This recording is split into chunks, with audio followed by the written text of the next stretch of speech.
Salut tout le monde, donc aujourd'hui on se retrouve pour une nouvelle vidéo de présentation. Donc aujourd'hui je vais vous présenter la Bobber de chez Triumph en 1200 cm3.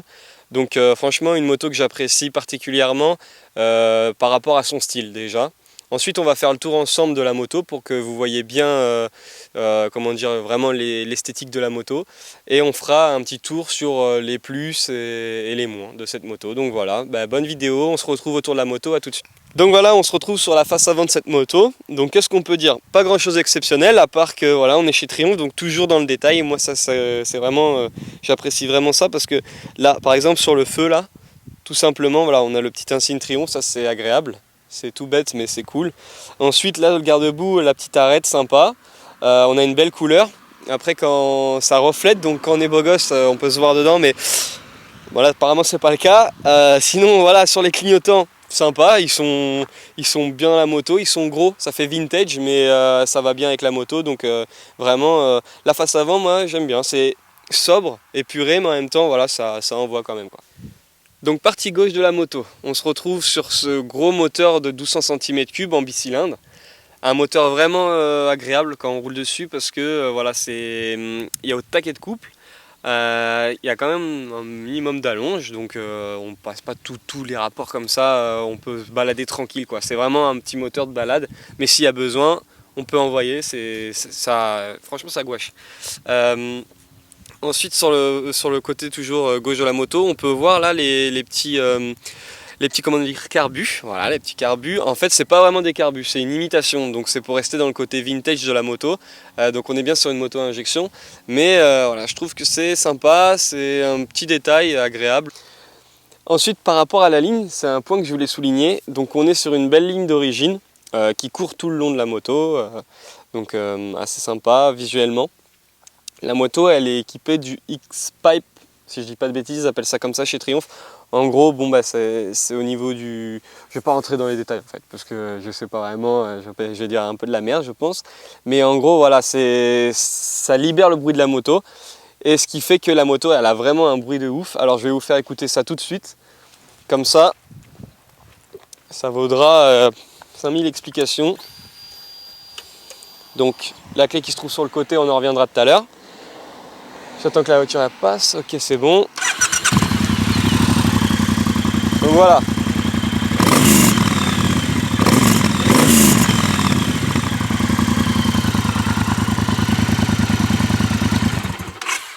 On vient sur une pièce maîtresse de la moto, le réservoir. Donc en fait le réservoir il a été peint à la main, vraiment d'une couleur sympa. De toute façon on verra tout à l'heure un peu dans les détails, mais on peut voir voilà, que c'est des petits détails faits à la main. En tout cas, la peinture du réservoir, c'est une peinture pailletée. Donc on est sur du vert pailleté avec du gris. Je ne sais pas si vous voyez beaucoup à la caméra, mais en tout cas, avec le soleil, tout de suite, ça fait des petits reflets assez sympas. Mais ça reste sobre quand même. Ça fait travailler, mais sobre. Ok, donc au niveau maintenant poste de pilotage. Alors pour l'instant, je vais vous juste montrer, avant de parler vraiment du poste de pilotage, juste montrer par rapport à la hauteur de selle. Donc j'ai pas comment dire en tête, j'ai plus en tête la mesure exacte, mais à savoir que voilà, moi je fais 1m74, regardez, là je suis large quoi. Enfin voilà, c'est vraiment une moto à ras du sol quoi, avec les pieds en avant. Voilà cette position, on a cette position assez sympa. Voilà, ça donne envie de cruiser, ça donne envie de faire de la route. Bon. Niveau poste de pilotage, donc on y vient comme prévu. Donc bon, on n'a pas grand chose, hein. Bon, on a les trucs de base, les clignotants, le moteur. On a deux modes de conduite, le mode rain et le mode road. On a un traction control déconnectable. Et ensuite on a donc ce petit compteur, donc vas-y rapproche-toi. On a ce petit compteur sympa, à savoir qu'il est réglable en inclinaison. Bon là je vais pas vous le faire parce qu'il faut desserrer en dessous, etc. Mais c'est comme le principe, vous savez, d'une selle de vélo en fait. On vient desserrer la petite encoche, hop, on vient régler comment dire, l'inclinaison, et voilà, le tour est joué. Ensuite on se retrouve sur la selle de la moto. Donc on est sur une selle très confort, il y a du rembourrage, voilà, ça enveloppe bien le cucu. Comment dire, petite forme assez profilée, des petits détails pareils qu'on vient retrouver sur la selle. Alors ce qu'on peut dire sur cette selle, c'est qu'elle est réglable du coup en inclinaison, et elle est réglable aussi en profondeur. C'est-à-dire que pour les plus grands, on va pouvoir reculer la selle et là on est sur la position la plus proche du réservoir. Sachant que comme je disais tout à l'heure, je suis à 1m74, voilà, on est sur une position assez confortable. Donc c'est plutôt bénéf. Vu qu'on parlait de la selle, on va passer à l'amortisseur qui se trouve juste en dessous. Donc on peut le voir, il est sympa, ça donne un bon style, comme ça l'amortisseur qui dépasse.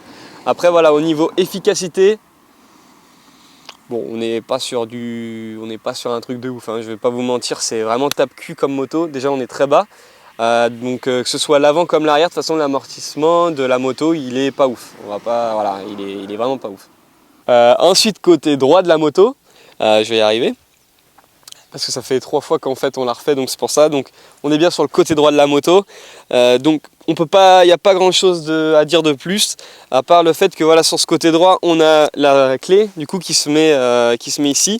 Donc là on est vraiment pour démarrer, arrêter la moto. Pour ça, à savoir que voilà, pour bloquer la direction, ça se joue ici. Le Neyman il est là en fait. Donc voilà, la clé on la déplace, il n'y a pas de souci. Et au niveau, comment dire, petit détail sur ce côté aussi, on a au niveau, voilà, de la chaîne, on a une petite protection de chaîne assez sympa en alu. Ok, donc on passe vite fait à un petit point négatif par contre de la moto, tant qu'on y est, il fallait que je vous le dise, c'est le freinage. Par contre, le freinage sur la moto, donc on parlait déjà des suspensions qui étaient tape-cul, côté négatif, et on a le freinage en plus. Où voilà, bon, on a l'ABS et tout, hein, voilà, on a bien la nouvelle technologie, pas de souci, on est bien sur un modèle 2017 de la moto d'ailleurs, tant que j'y suis. Mais par rapport au freinage, pour revenir à ça, le freinage il est vraiment pas bon. C'est-à-dire, vraiment pas bon, j'exagère, mais c'est-à-dire qu'on est sur plus de 200 kg, hein, et on a un truc, vraiment, faut pas hésiter à appuyer pour freiner de l'avant. Limite, on a plus de feeling avec l'arrière qu'avec l'avant, vous voyez. Donc voilà, c'est pas le point fort de la moto. Ok, donc en conclusion, on est sur une bonne moto. On est sur une moto qui a du style, qui a du caractère. Ensuite, c'est une moto qui accélère fort, agréable à conduire. Pour aller faire de la balade, c'est top. Hein, c'est le genre de moto, comme on dit, pour aller chercher le pain, c'est parfait. On a une position atypique, donc c'est sûr qu'on va pas faire non plus 50 000 km, ne serait-ce que aussi par la prise au vent. Faut pas oublier que niveau freinage, c'est pas top. Niveau suspension, bah voilà, c'est un peu tape-cul, on n'est pas sur du confort à mort, mais bon, voilà, c'est pas forcément ce qu'on demande non plus à la moto quand on a une moto comme ça. Donc moi, c'est un coup de cœur personnellement, ne serait-ce que par l'esthétique et en plus l'agrément de conduite qui est quand même agréable, quoi. Franchement, comme je disais tout à l'heure, on met un coup de gaz, bam, ça repart tout de suite, c'est couple à mort. Donc voilà, une bonne moto. À savoir que sur ce modèle, on est à partir de 13 000 €.